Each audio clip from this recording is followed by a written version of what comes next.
Good evening. It is Monday, April 8th. We are reporting from the Yale Square Auditorium for the budget hearing. Ms. Haynes, would you please call the roll? Mr. Fabiano? Here. Mr. Matucci? Here. Ms. Powell? Present. Ms. Swope? Here. Mr. Vecchia? Present. Mr. Perrin? Here. Mr. Capabianco? Here. President Vecchio, please lead us in the Pledge of Allegiance. I pledge allegiance to the flag of the United States of America and to the republic for which it stands, one nation, under God, indivisible, with liberty and justice for all.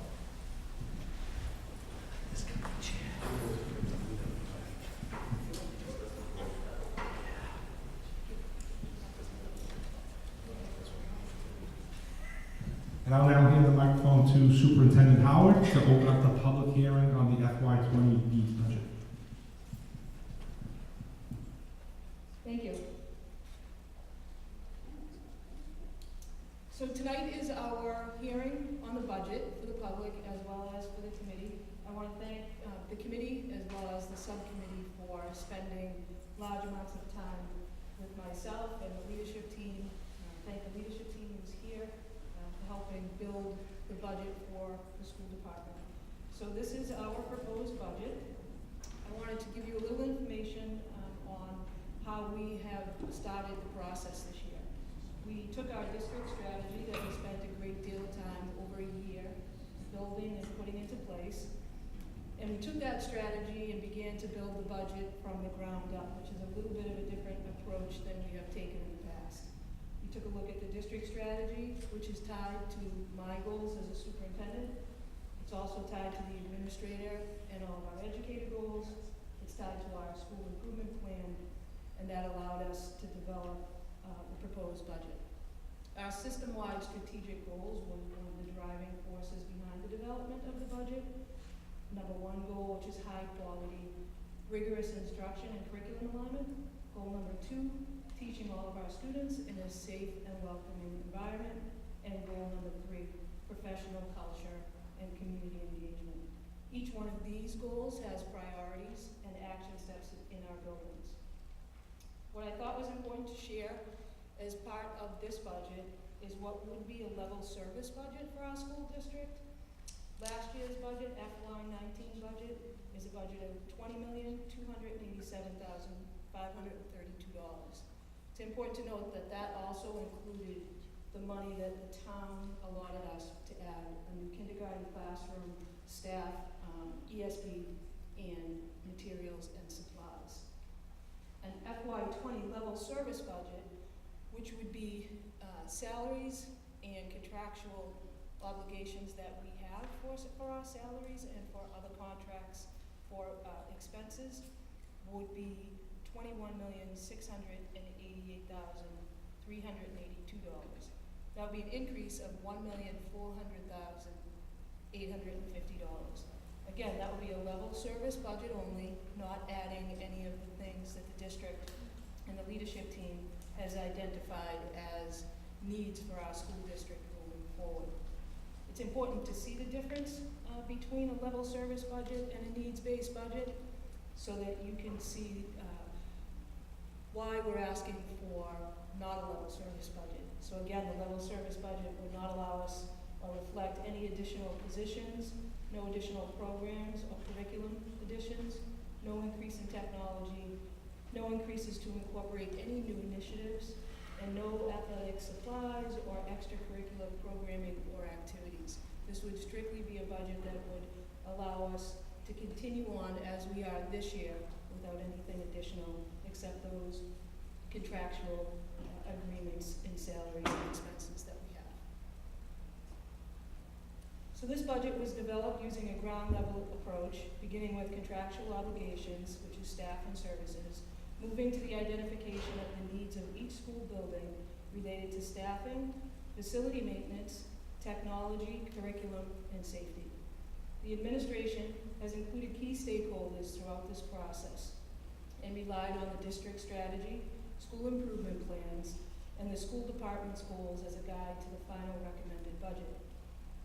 The administrative team conducted a district and building-based review of curriculum, textbooks, materials, supplies, consumables, durables, contracts, staffing plans, class size, student growth and achievement, ELL service obligations, special education service obligations, transportation costs, out-of-district cost projections, facility contracts, buildings and grounds costs, substitute costs, technology costs, and replacement plans, professional development needs, safety and security costs and projections, the district strategies, focus areas, our school improvement plans, staff contractual obligations, athletic costs, revolving accounts, grants, and projected enrollment in preparation for this proposed FY20 budget.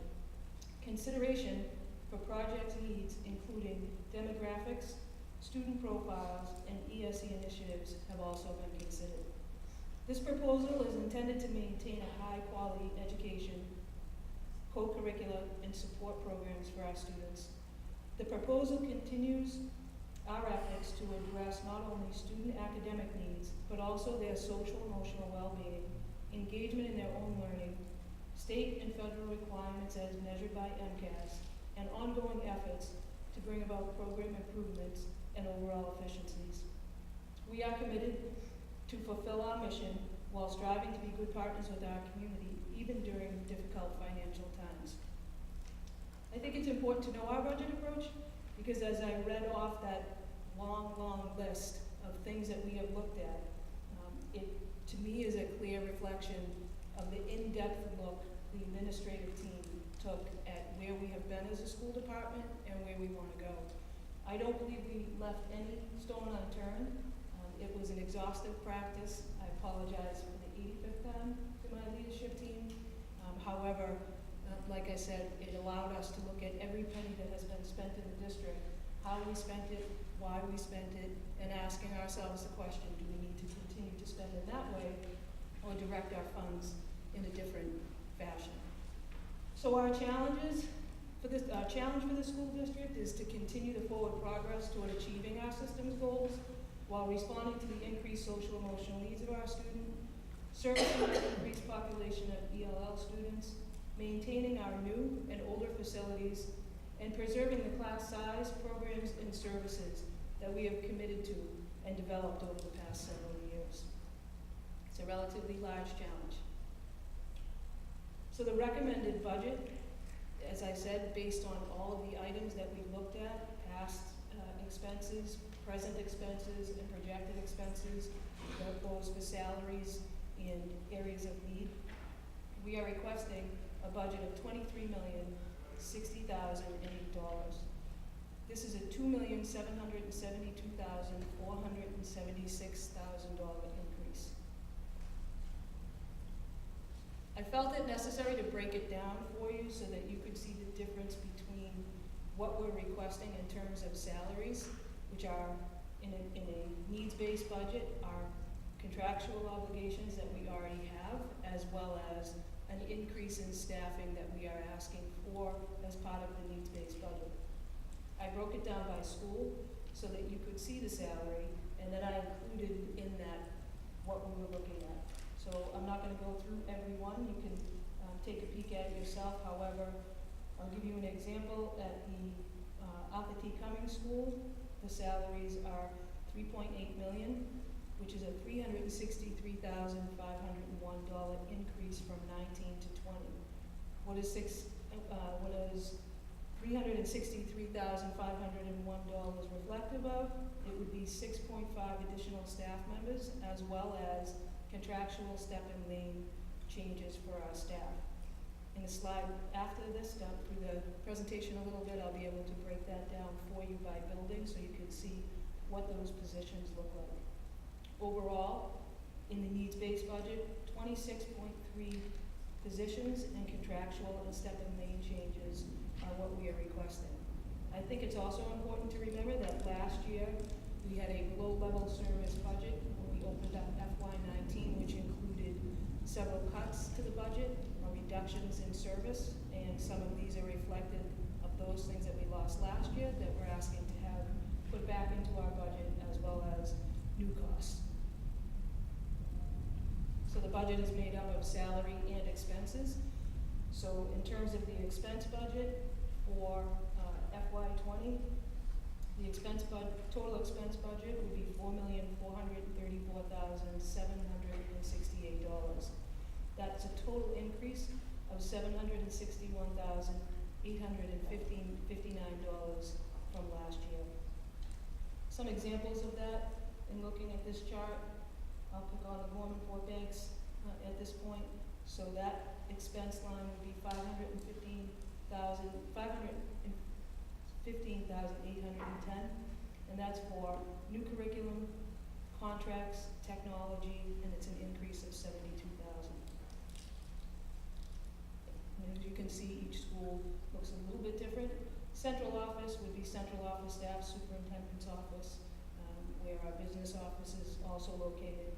And then the bottom, district-wide expenses include special education, custodial facilities, and athletics. If you look at the schools, of Gorman, Alpha Cummings, the middle school, and the high school, those are specific to their building and do not include such things as athletics and higher level facility requests.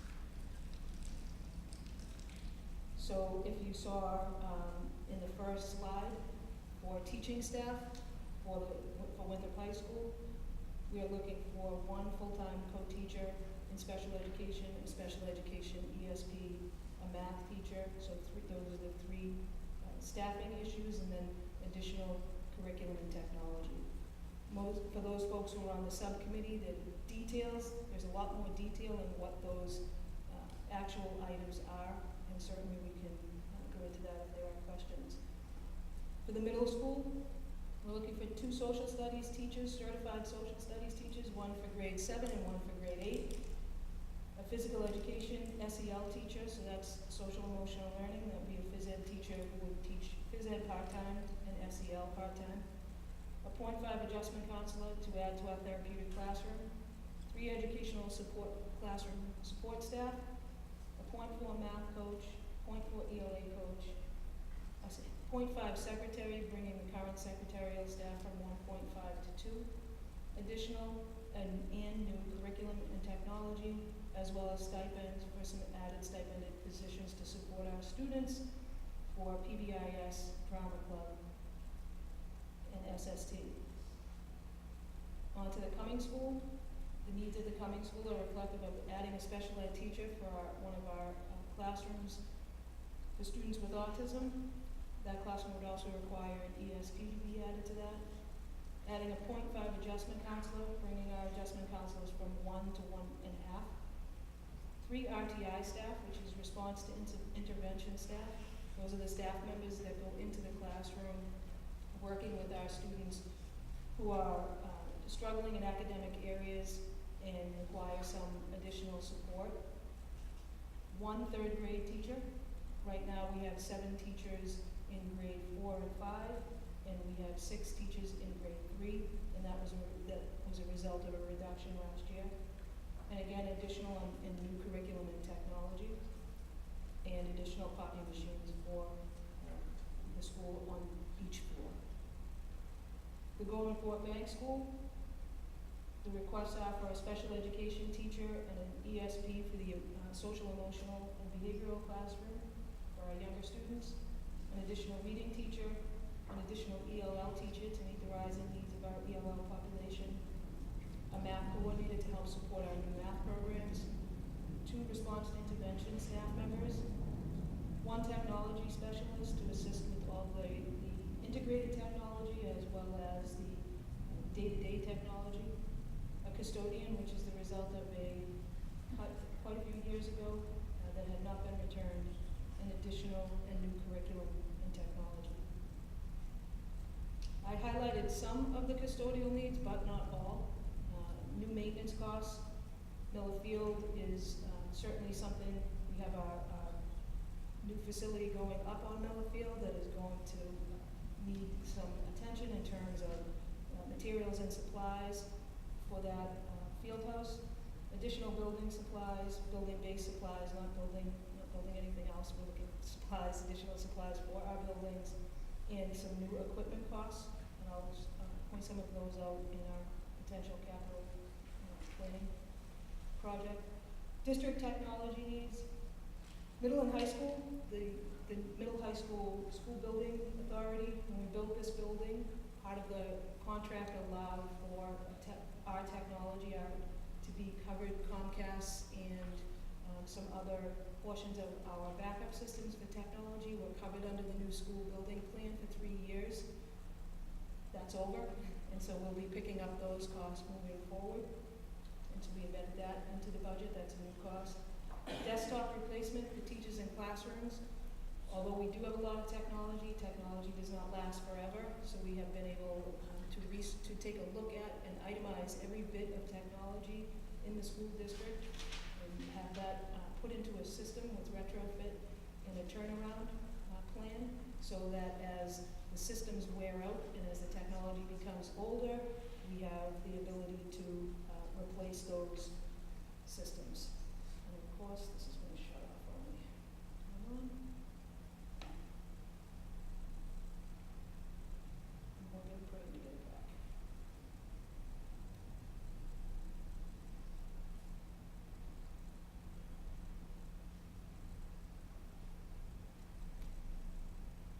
Really wouldn't order one of these that's a little bit faster.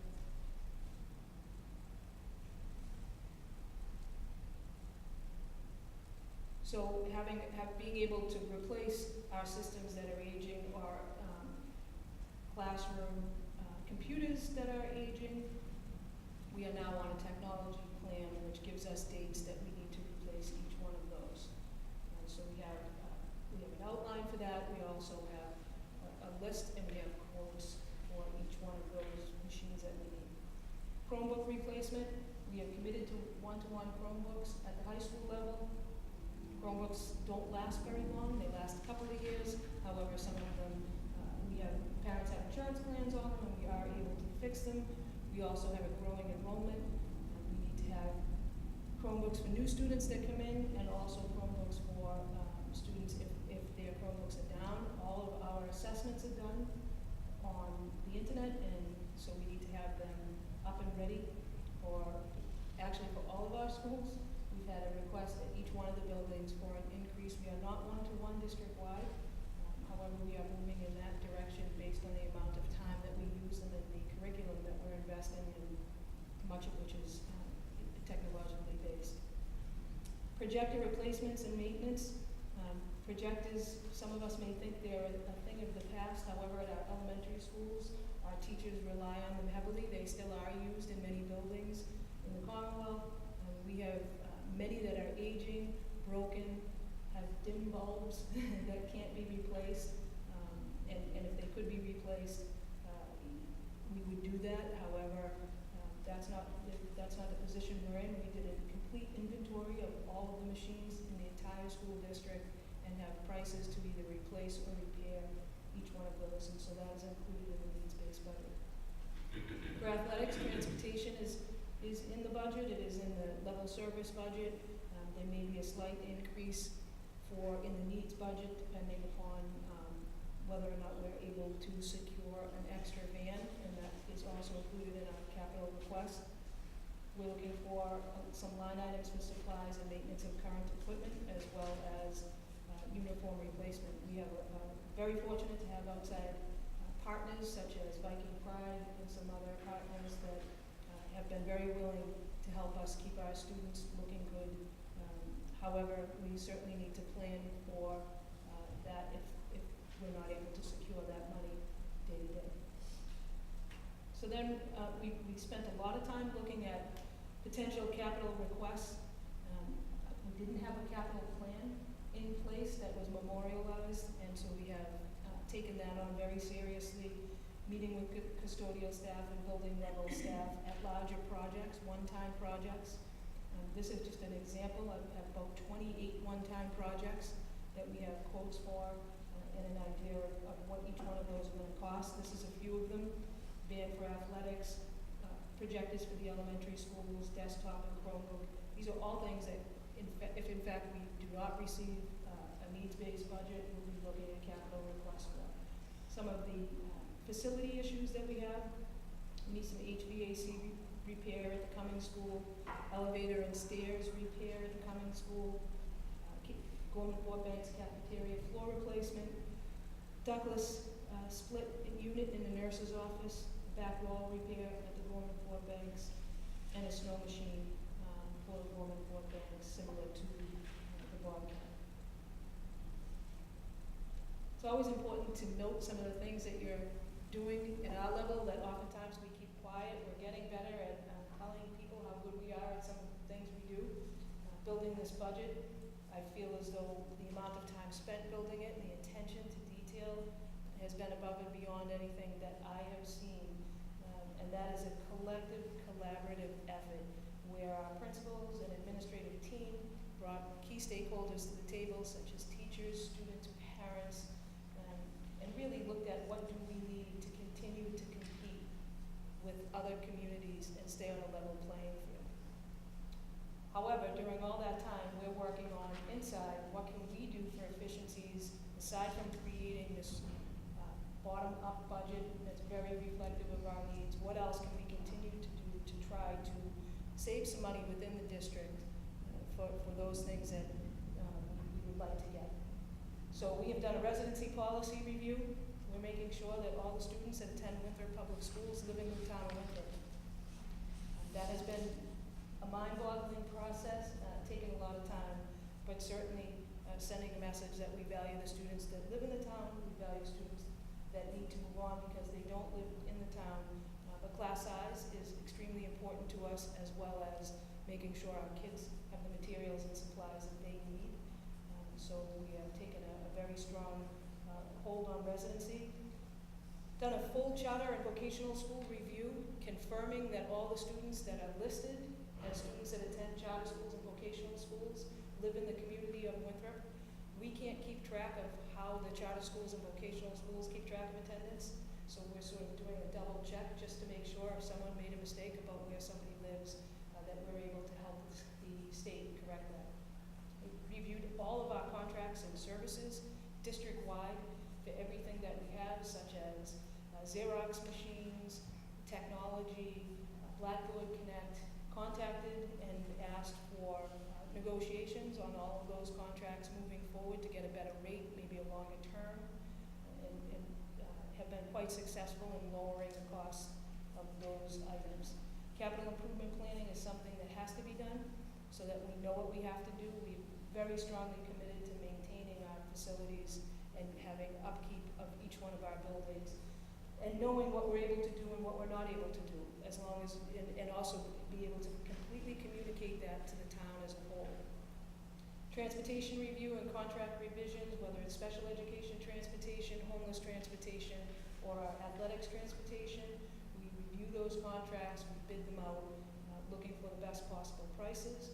PBS director and myself have done a lot of work around circuit breaker claiming, and looking at strategic ways to claim the maximum amount of money we're able to get back from the state for the direct service of our students in district and out of district.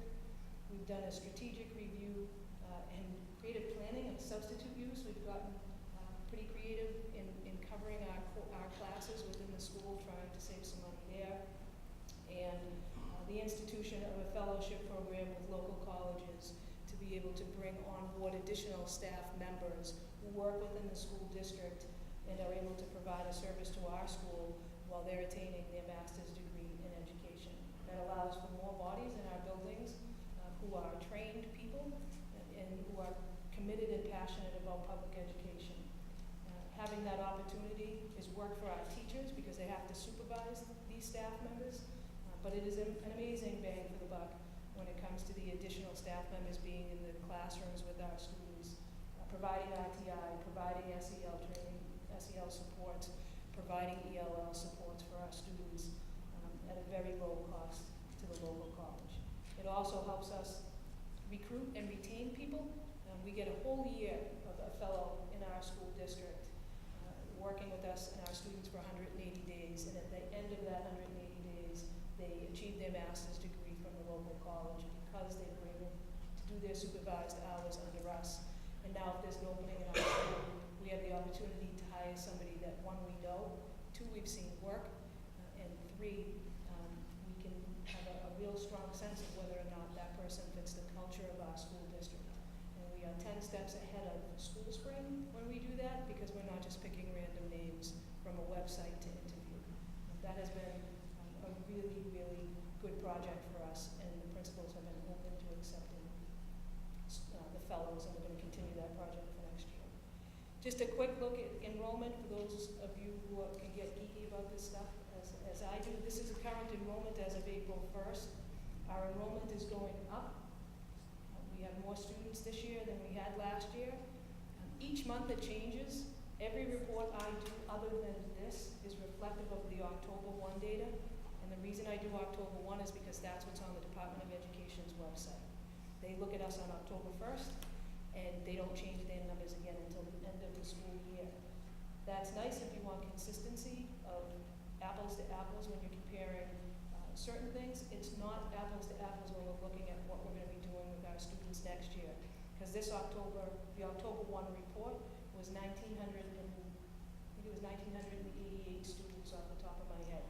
As of today, we have 2,004 students. So our enrollment is going up. Through our residency efficiencies, 44 students who are attending school here in Winthrop this year no longer attend school in Winthrop based on their residency. They haven't gone to the community in which they live. However, 77 students enrolled in the Winthrop Public Schools from September to now. So being efficient with residency and double checking has allowed us to open up the seats for the 77 students who have enrolled in our public school this year.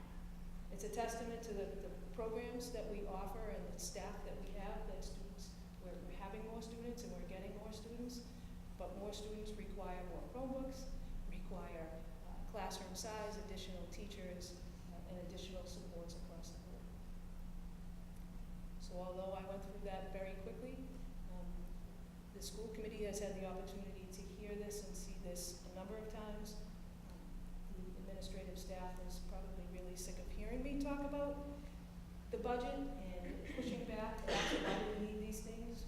What is it that we need? How do we justify it? I can assure you that we have data to support every single position and every single piece of equipment and material, supply, or project that we are asking for in this needs-based budget. So I would recommend that the school committee move forward the needs-based budget tonight to the town manager so that he may recommend that to the town council. And I am open for questions if anyone has any.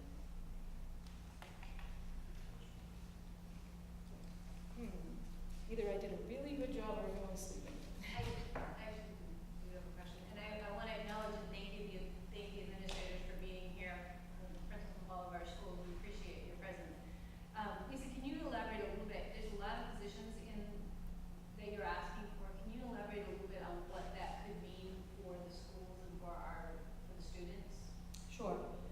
I think what it could mean is that we position ourselves on a level playing field with other students that are all competing for the same thing at the end of high school, which is either a career, college acceptance, or a movement into the military.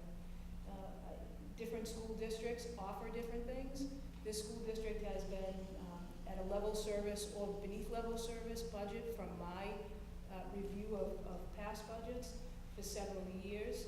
Last year being beneath level service and having to cut some of our positions in materials, supplies, and things like that, left a gap. Continuously trying to fill those gaps is not getting us any closer to where we need to be. This is a true reflection of what our students need based on our educators' view of what's happening in the world of education. The mandates that are coming down for accountability, especially through MCAS, what our students have to learn in order to take the MCAS test and be productive on it and grow, us to have growth across the board. It's going to be hard to do that in the area of social studies when we begin to be tested in social studies if we're having non-certified teachers teach social studies. Hence the request for a 7th and 8th grade social studies teacher next year at the middle school. Science curriculum is now all the way down at the elementary school level. We can't wait until that test, until those students reach the 3rd grade to start to educate them on science. We need to do that when they're in kindergarten. kindergarten, first and second grade, so that they are ready. The rising population of ELL students has brought some diversity to our school system, which we're thrilled with. However, the Department of Education mandates that we provide certain services for students who are EL students, up to 90 minutes plus, in some cases, of students who qualify. And that is small group instruction for the EL students. We have grown up to 161, I believe, students, ELL students registered. And 4 years ago, and I have the data, I believe we had about 110 students 4 years ago. So there is a huge rise. And SEL, social emotional learning, you can't step into an educational venue in the Commonwealth of Massachusetts and not hear that that is a priority across the state and across the country. Our students need those supports to help them be ready to open up their brain so that we can teach them.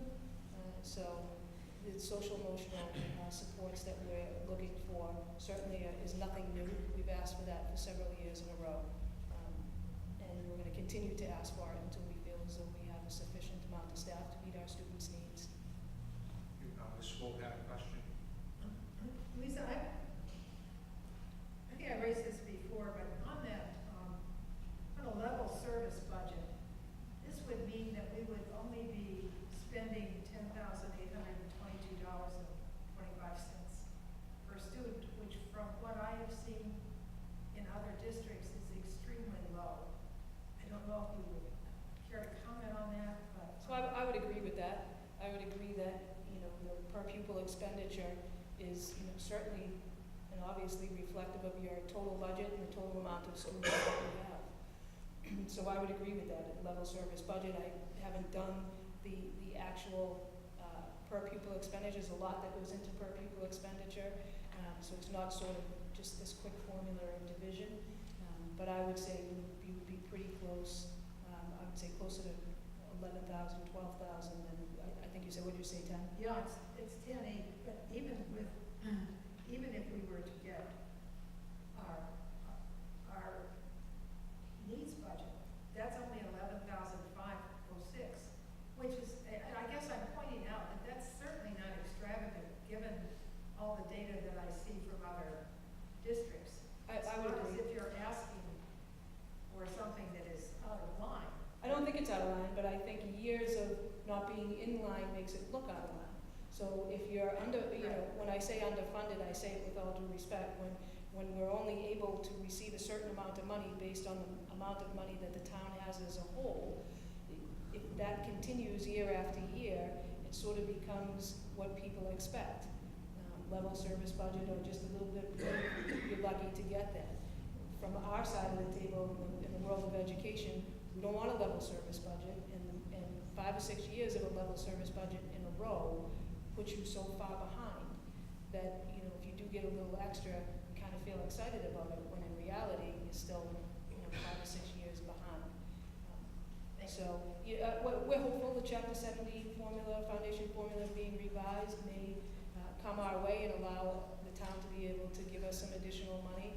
That's just been 25 years of nobody paying attention to right-sizing a formula to provide public education in communities with the money that they need to run a school system. Thank you. Any further questions, Ms. Swope? I thank you for your time and attention. Any public comment pertaining to the fiscal year budget? Is this available online? I'm going to make it available online after tonight. Just sir, for our records, do you mind making your name for the? My name is Thomas Darcy. Any further public comment? Jim, just pertaining to the budget. Hearing no further public comment, I'd like to make a motion to adjourn from the public hearing. Second by President Vecchia. All in favor, please signify by saying aye. Aye. Opposed, abstentions, the ayes have it. The public meeting is adjourned.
All right, good evening. We are back for the regular school committee meeting, which will be recorded live on WCAT.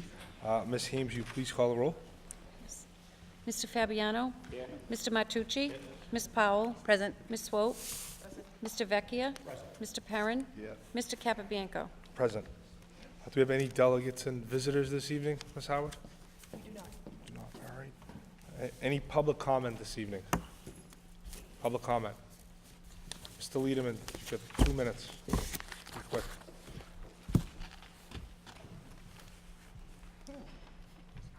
Mr. Liederman, did you want to say something? Yes. You recognize. 2 minutes. You come up here, yes. I can give you the mic.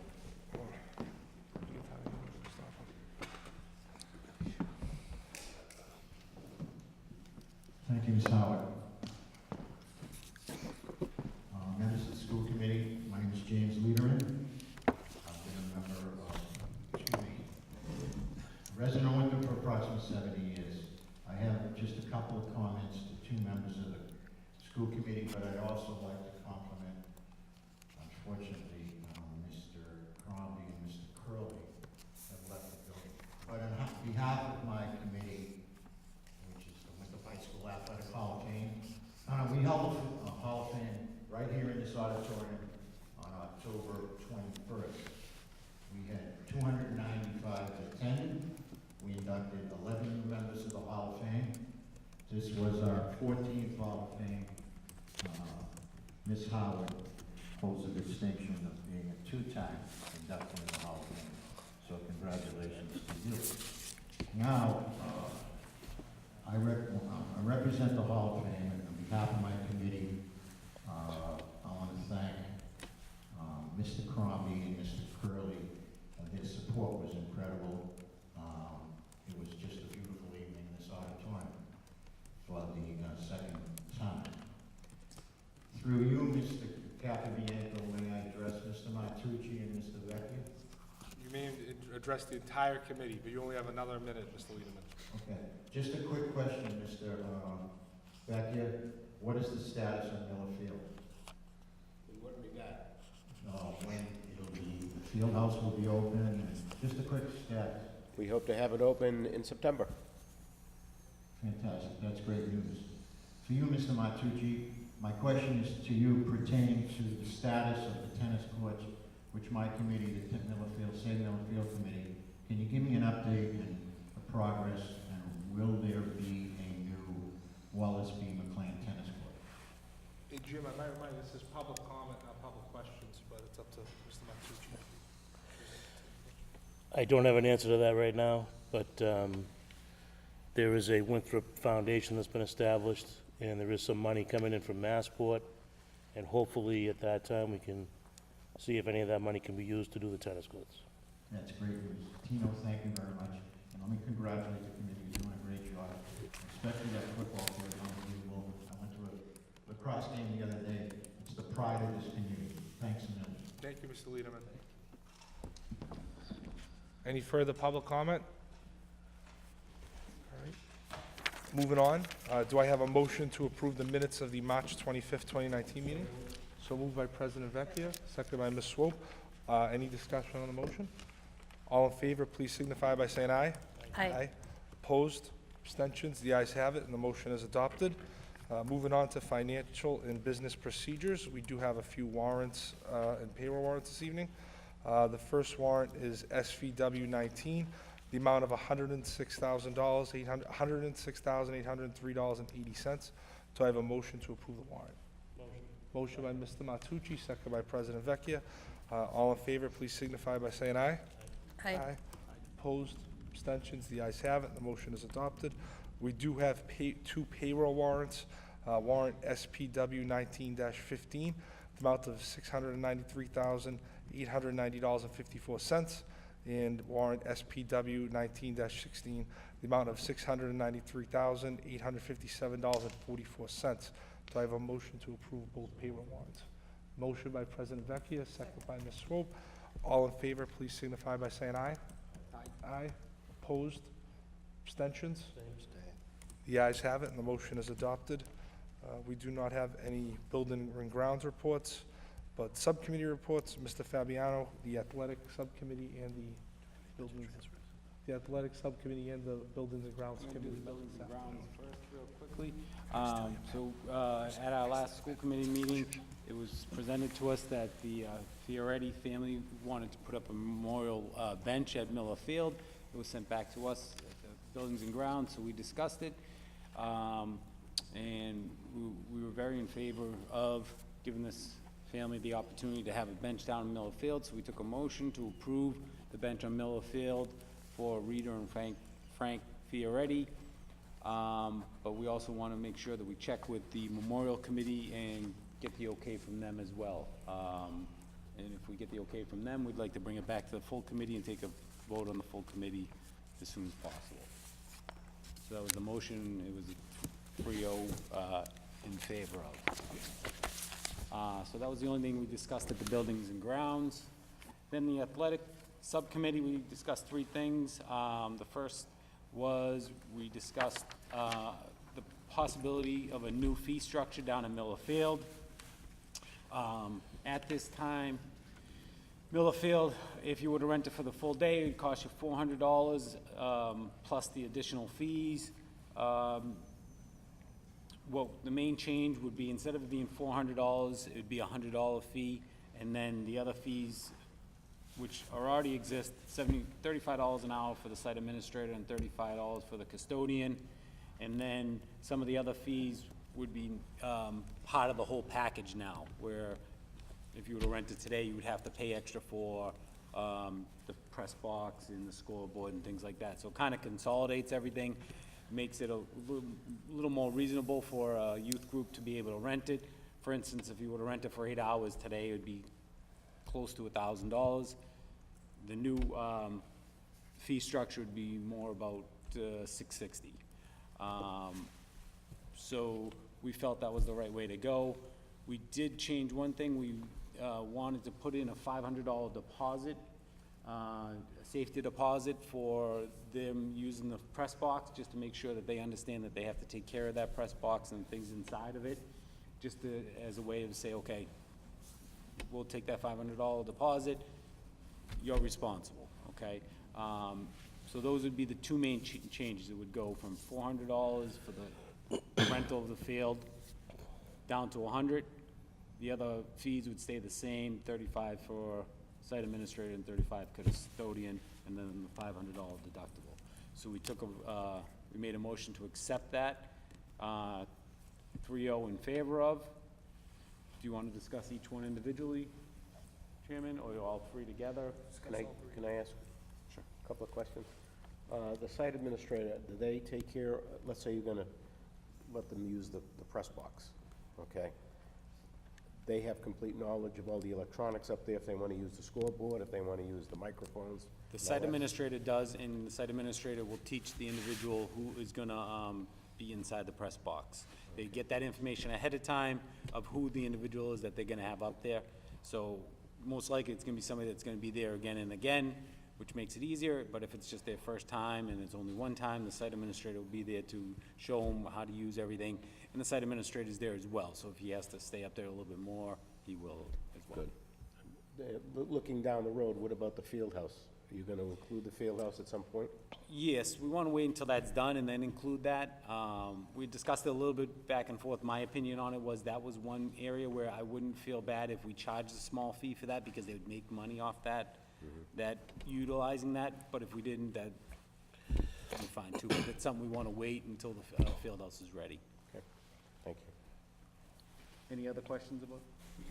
Does this affect the budget that we have in place right now by reducing the fees?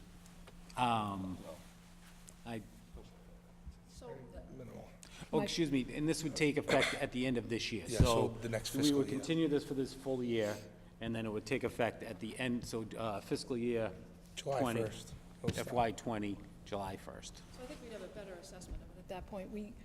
As of right now, the fees cover absolutely everything that happens on the field for that day, and also allows some money to be left over for long-term, maintenance of the field. And maybe clarify a little, so this is for youth, 20. Winthrop youth sports that are organizations within the town that you're talking about lowering the fee, right? As opposed to somebody that just comes in and wants to rent Miller Field for an outside men's soccer league or something like that? Correct, so it would be Winthrop-based community youth sports, nonprofits of Winthrop, and for-profit in Winthrop. Then for the nonprofits, it would be $200 instead of the $100 rental, which right now, non-Winthrop, that would go up a small amount, go from 150 to, oh, that's 150 an hour? I'm not sure what that old fee schedule for the out of town. I'm not sure which one you're looking at. The one that exists today For the fee for what? for non-Winthrop. So we're It says 150 for Miller Field, but that's not for the, that's per hour. So we're Correct. reducing for profit as well? Under this one, yes, Winthrop for-profit. So, Well, I mean,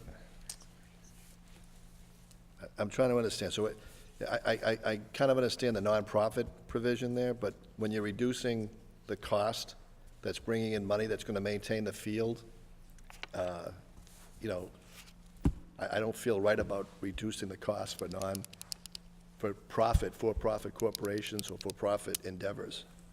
I think it's my understanding that some of the youth sports aren't registered as a nonprofit, so I think that's why we're doing that, to protect them. Registered as a for-profit, is that what you're saying? Yeah, I'm saying that we're trying No, I know to what you're balance that. saying. I was just- I just think that if you're a nonprofit, if you're taking the time to do the nonprofit route, and you file the appropriate paperwork, then renting at a lesser fee, I can understand, but when we have a for-profit organization, I think it really sends the wrong message to say we're gonna reduce the price for that as well. I think that most of these organizations, it's really just a matter of filing the forms with the IRS and with the Secretary of State to build. It's a very simple process if you look at it online. Could I just add another question? What is the difference, bottom line, if we have some semi-professional sports from outside of Winthrop? They call us up, we'd like to use your field on Saturday, one all day, okay? A lot of people are gonna attend. What's the difference in the fee that we're charging them versus the nonprofits in town? So what it would be, so for the town of Winthrop, it'd be $100 for the fee rental. For the non-Winthrop outside would be $200. For That's a Winthrop-based, bargain. for Winthrop-based, it would be $70 per hour. That pays for the site administrator and the custodian. For outside of town, the town of Winthrop would be $100 per hour. And then the only other additional, according to this, would be $25 for the lights for Winthrop, $50 for the lights outside of Winthrop. $50 for the lights to be on To be on. for the evening, not Right. per hour. No, exactly. To be on for the evening. My only caution is that I hope we are looking at other communities like, let's say Lynn, some of those stadiums that are over there, what they're charging for outsiders to come in. Because I think that's where, if they're gonna come to Winthrop and use our beautiful facility, I think we should be making sure that we get the best possible buck out of them. Mr. Perrin? And if we're gonna be, you know, if we get like a systematic rental for a for-profit that we end up doing this with, for long-term, the wear and tear on the field itself, you know, I have issues with the profit section of it. So the idea of possibly moving the profit over to the same group as the non-Winthrop, and then increasing that fee structure, is that kind of what we're talking about? Or do you want to I have? want to make sure that we're getting the best, value as far as the community's concerned, when somebody from outside the community is going to use the facility. I'm for making sure that the organizations within Winthrop, get a break. Yep. And whatever it's going to take to approve it with the council, with the committee, I'm for it. I think we should provide that service for all the different groups that we have, the youth groups. I'm just concerned with the outsiders. My biggest concern of what the fee structure is today is how it affects the youth groups and the nonprofits and Winthrop. I'm fine if we need to increase those other ones for the profit or the outside of Winthrop. I have no issues whatsoever at whatever level we decide to. But I want to make sure that we keep down the cost for the nonprofits. Well, that's the goal for everybody, I think, is to let the youth sports use the fields. The issue is a nonprofit versus a profit. The nonprofit needs to leave its books open so it's open for public inspection, so you can look and see if, in fact, is someone actually garnering a profit from a reduced value of our fields with the wear and tear on them. So, I mean, I'm not for anything that's gonna reduce for-profit use of the field. It's just, it doesn't make sense, and I don't think it falls in line with what other cities and towns are doing as far as for-profit, non-youth-related sports that are within the community. Maybe I'm wrong, but last spring, did we not have a group that came before this committee? And it was, they asked if they could come in, it was retroactive. It was a youth group, I thought, and it was for-profit. Correct. And we talked about that. Correct.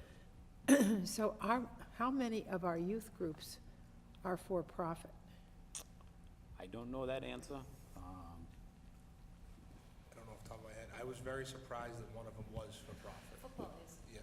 The youth football is, and I believe lacrosse is as well. Lacrosse is in nonprofit status right now because Yeah. they've submitted, yeah, they've filed, and so Okay. they're just waiting for their response. And youth soccer has not asked to use the field as of yet. So there's Winthrop Youth Soccer, there's Winthrop Youth Lacrosse, there's Winthrop Youth Football.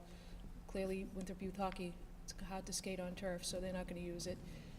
But, you know, I understand the difference between nonprofit and profit. See, my thought is, the more that we reduce these prices, I want to make it accessible to them. There is a value charge for each participant in the sport.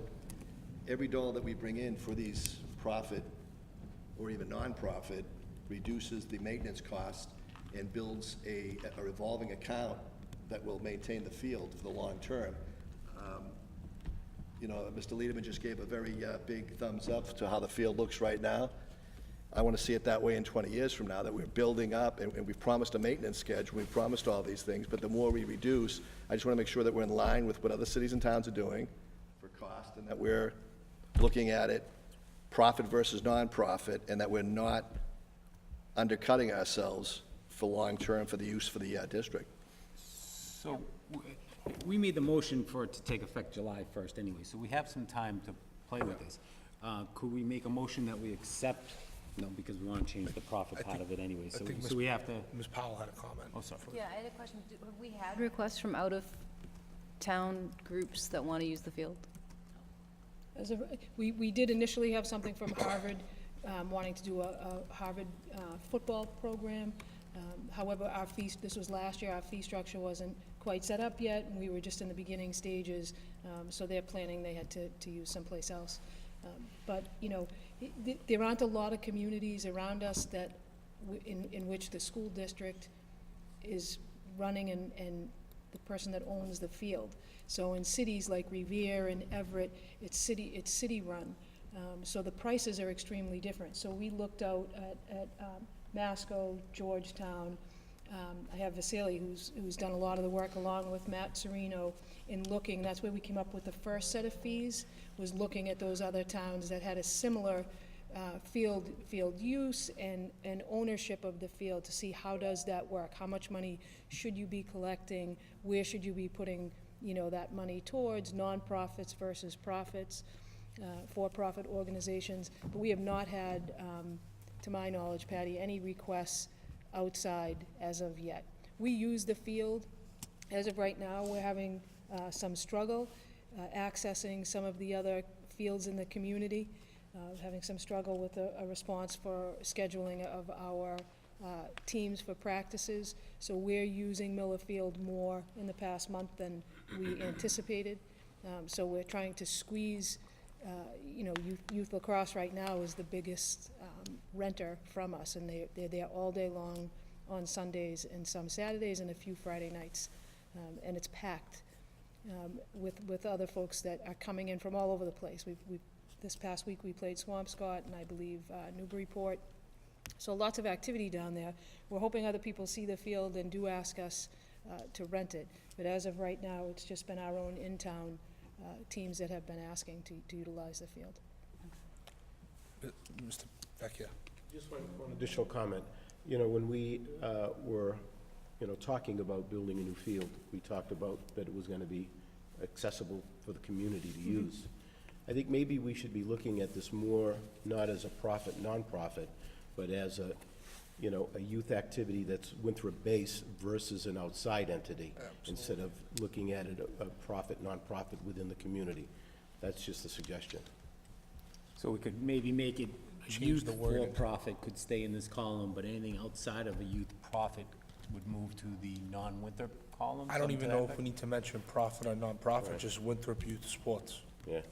I still think you have to look at what it actually is. Is someone making a profit at the expense of the school district? Is this district providing a field at a reduced price, and someone's actually garnering an income from it? So if it's going to be between the district and someone making an income, I would rather the district be building something that's going to be in perpetuity to pay for the maintenance of the field. Because ultimately, the district and the taxpayers are going to offset the cost of repairing that field and keeping it up. So Sorry. no, so to clarify your point, or to read a youth organization can call itself a youth organization, but if they are a for-profit, we don't know Where that money's going. where that money's going, and it could be going to one person who's decided that that's gonna be his job and is Or going her to- job, or or their her job, job, yeah. and take advantage of The all low, of the the low fees that the students price, are paying, right. yes. So I do understand your concern that if they are a for-profit and, And I'm talking about in town or out of town as well. right, there's I a mean, lack of transparency. And we really have to look at what it's gonna take to keep that field pristine and keep it what it is, because ultimately, if we're gonna have to make major repairs for use every weekend or every day of the week, there's gonna be a cost to that. And if we're not preparing for that, we're not putting aside monies for that, then it's ultimately gonna come out of the school budget, which we're fighting to get beyond a service-based budget. And I think it hurts us. So we really have to look at, like, what is this costing us? What is it costing us in that 20 budget? And what's gonna cost us to keep that field the way it's supposed to be? And we're learning, we're slowly learning. You know, the more we use the field, the more for athletics, certainly you understand that coming out of the school's budget.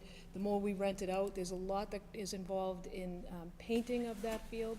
So not a lot of people know that we have somebody that has to go down there and paint the lines. So if there's a lot of use on the field, the lines have to be redone and repainted, and that's at a cost for the materials to do so, plus the labor. We have somebody internal that does that, but it's still time and labor to do so.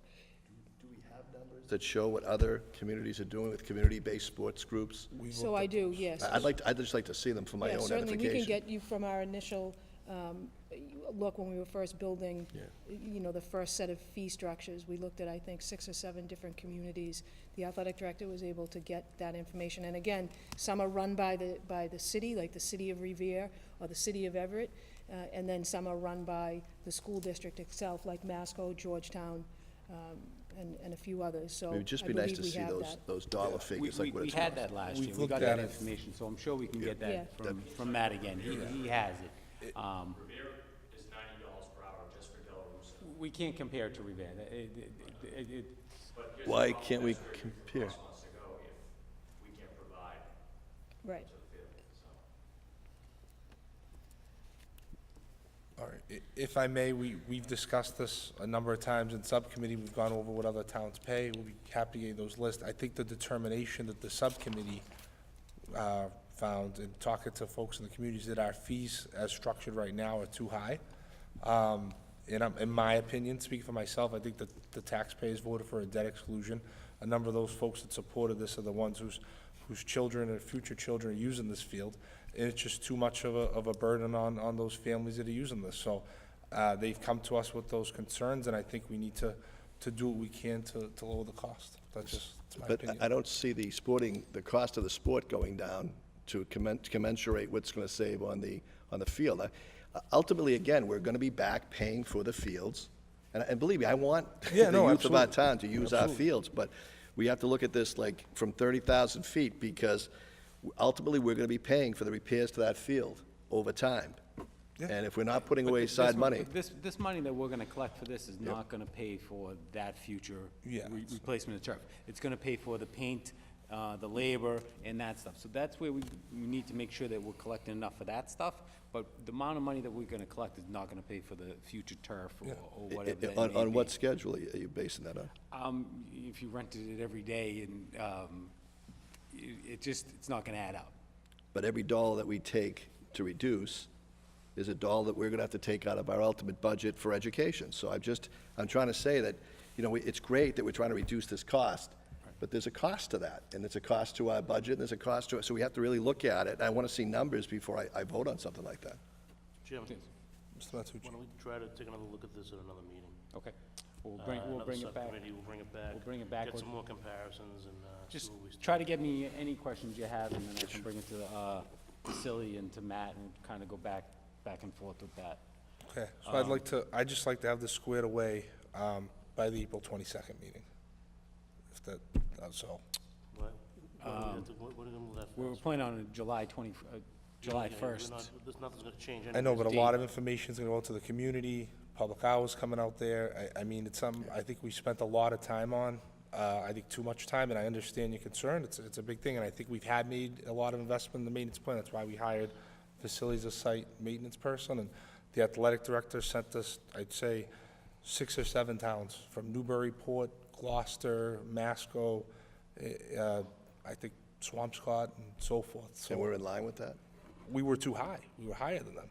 And I think that's why I think the need is to lower it. So that's just my Let's look at feeling. it again, we'll try to move as fast.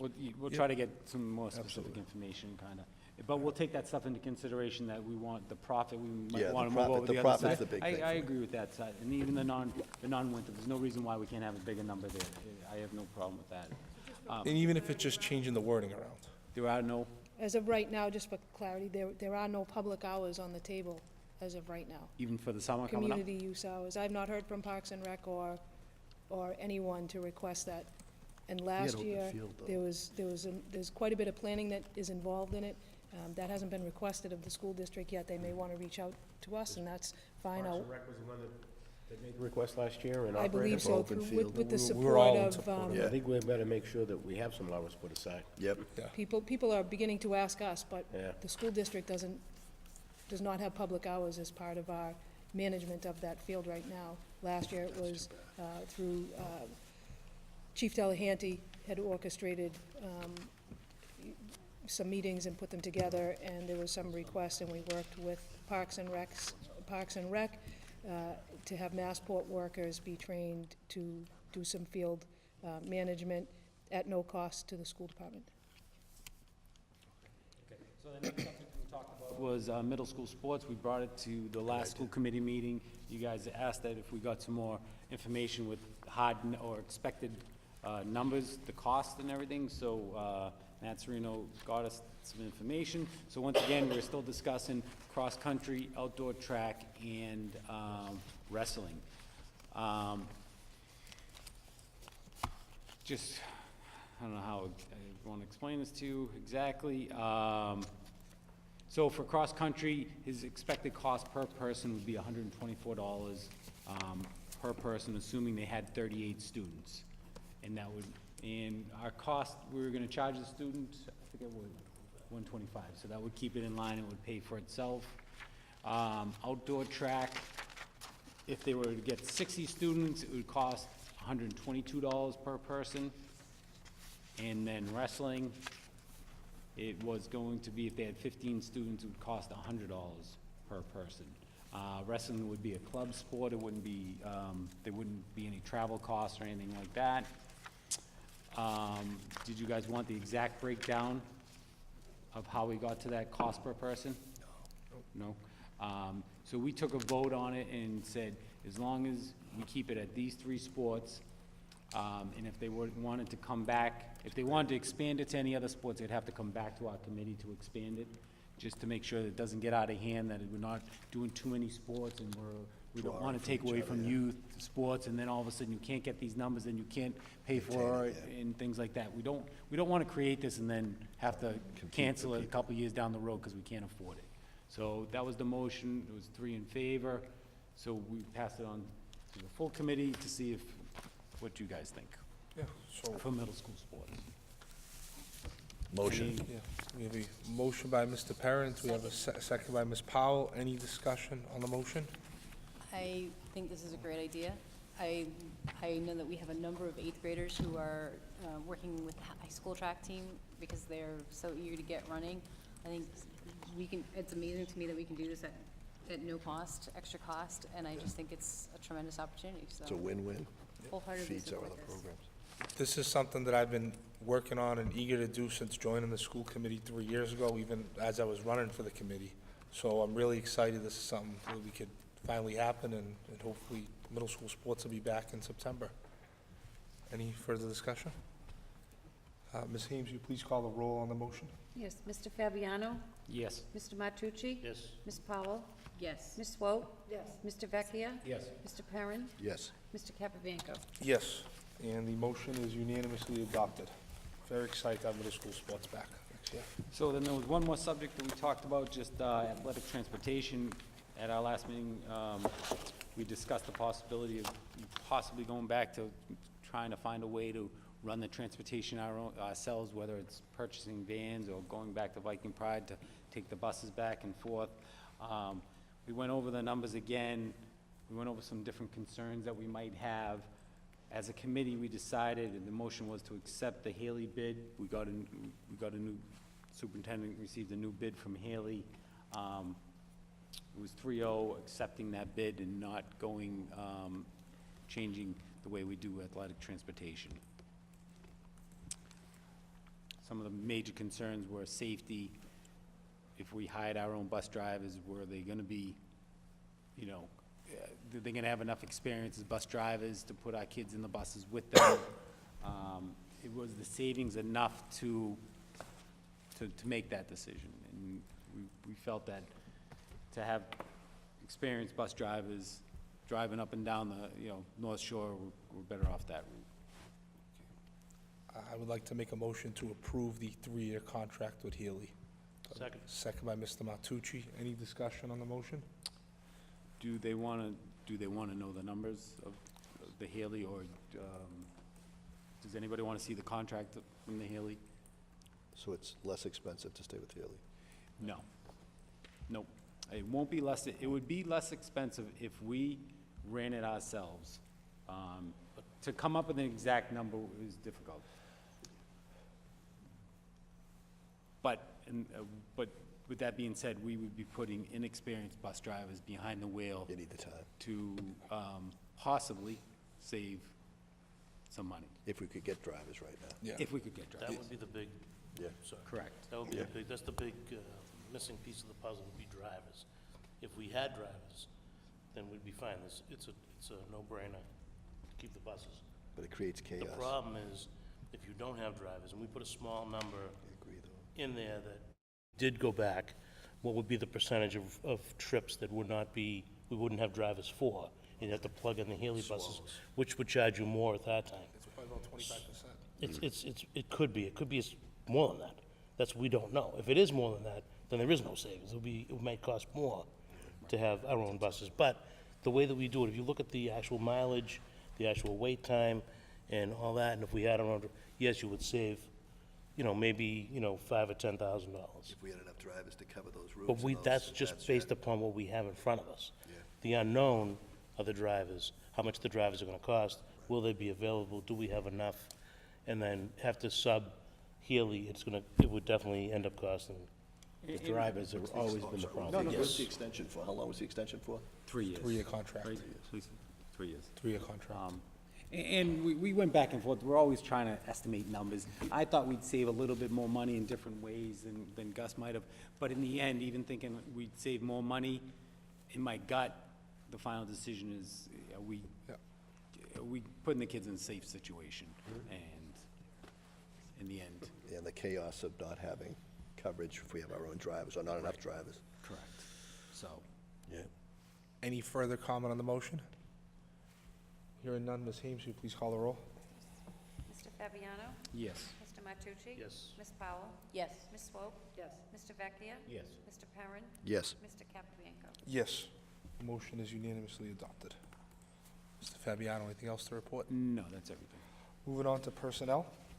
So for personnel, at this time, we have no appointments, resignations, or retirements. The postings that we have are for the 2019 Summer Learning Academy postings. That is the extended year program for our students with special needs. And we have no leave of absence at this time. New business? I'd like to make a motion that we accept the superintendent's needs budget that was presented this evening. Second. Motion by Mr. Perrin, second by Mr. Matucci. Do you have any discussion on the motion? Yes. So, based upon the last few years and what's been happening as far as the budget goes, as far as what the town has to spend, as Ms. Swope had made mention of earlier, our pupil personnel expenditure is low. Things are not changing that much. So, as far as revenue coming into the town, we're doing better. We are, but it's not enough to keep up with what we need.